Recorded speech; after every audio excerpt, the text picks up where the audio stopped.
রাজনীতি যারা করেন তাদের সৎভাবে রাজনীতি করতে হবে, মানুষের সঙ্গে কথাবার্তার বাচন ভঙ্গিটা অনেক সুন্দর রাখতে হবে এবং রাজনীতিটাকে সৌন্দর্যমণ্ডিত করা দরকার। এটাই ছিল ওনার সবচেয়ে বড় শিক্ষা। সেই শিক্ষাটা এটা শুধু আমাদের কাছে না, এটা সকলের কাছে, সকলেই এই শিক্ষাটাই গ্রহণ করা উচিত তার কাছ থেকে। সব কিছুই তার জ্ঞানও তো তিনি চলে গেছেন, জ্ঞানও তো এটা না যে তিনি কাউকে চিনতে পারতেন না, তিনি একেবারেই তা তো ছিলেন না।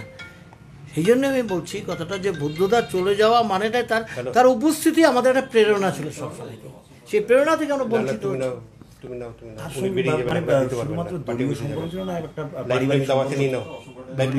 অবশ্যই দলীয় সম্পর্ক, তার সঙ্গে তো পারিবারিক সম্পর্ক তো বিশালভাবে ছিল।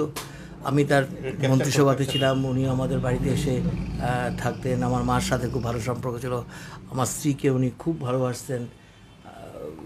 আমিও তার বাড়িতে যেতাম, খবরাখবর নিতাম সবসময়তেই।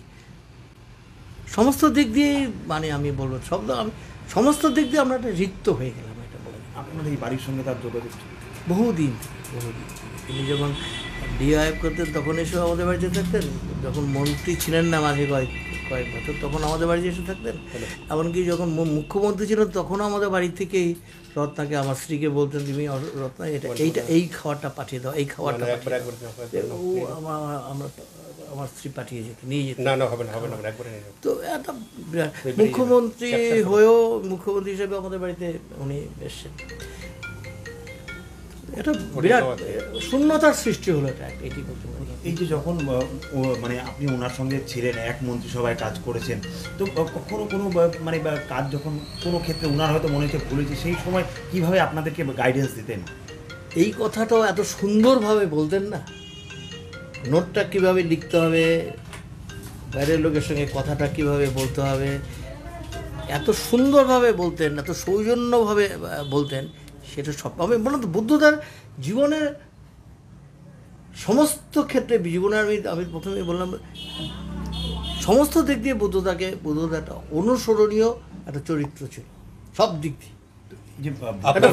একটা পলিটিশিয়ান। আপনার বাড়িতে তো মাঝে মধ্যেই আসতো? আমার বাড়িতে আসতেন, আমার বাড়িতে থাকতেন, পাশের বাড়ি থাকতেন, মুখ্যমন্ত্রী হয়ে হিসেবে। তারপরে এখানে এসেছেন, বলে দিতেন এসে এটা রান্না করো, এটা রান্না করো, পাঠিয়ে দিও। সেরকম সব কিছু, মাছ চাষ ভালোবাসেন, তরকারি ভালোবাসেন, এরকমই। আপনার বাড়িতে এলে মূলত কোন খাবারের প্রতি বেশি? না সেরকম কোনো কিছু। রাজ্য রাজনীতির যে শূন্যস্থান তাকে পূরণ হবে? আমাদের তো একটা কঠিন পরিস্থিতির মধ্যে যাচ্ছি। এই কঠিন পরিস্থিতির মধ্যে বুদ্ধদা বেঁচে থাকা মানেই আমাদের একটা অনুপ্রেরণা ছিল। সেই অনুপ্রেরণা থেকে আমরা বঞ্চিত হব, এটাই হচ্ছে বড় কথা। দল আজকে অভিভাবকহীন মনে হচ্ছে? নিঃসন্দেহে দলের একটা বিরাট ক্ষতি। আমি তো বলছি দলের শুধু না, রাজ্যের শুধু না, যারাই সুস্থ রাজনীতি করতে চান তাদের প্রত্যেকে যদি ভালোভাবে যদি বুকে হাত দিয়ে যদি চিন্তা করেন, তারা সবাই বুঝতে পারবেন এটা একটা বিরাট ক্ষতি। মনে করে চা শ্রমিকদের জন্য উনি যথেষ্ট করেছিলেন, অনেক চা শ্রমিকদের জন্যে, কৃষকদের জন্যে, দার্জিলিংয়ের আন্দোলনের সময়ে, কামতাপুরী আন্দোলনের সময়তে শুরু করে নকশালপন্থী আন্দোলন যখন ছিল সেই সময়তে দার্জিলিং জেলার সাথে তার একটা বিরাট আত্মিক সম্পর্ক ছিল। তিনি আমাদের জেলার একটা অভিভাবক ছিলেন, রাজ্যের তো বটেই, জেলা আমরা খুব তাকে সামনে থেকে পেয়েছি, সেই জন্য আমাদের অনুভবটা অনেক বেশি। শিলিগুড়ি অনিল বিশ্বাস ভবন উদ্বোধনে উনি উদ্বোধন করেছিলেন। অনিল বিশ্বাস ভবন তারই বন্ধু ছিল, একই দিনে তাদের জন্ম, কিন্তু তিনি উদ্বোধন করেছেন। আপনি কলকাতা যাচ্ছেন?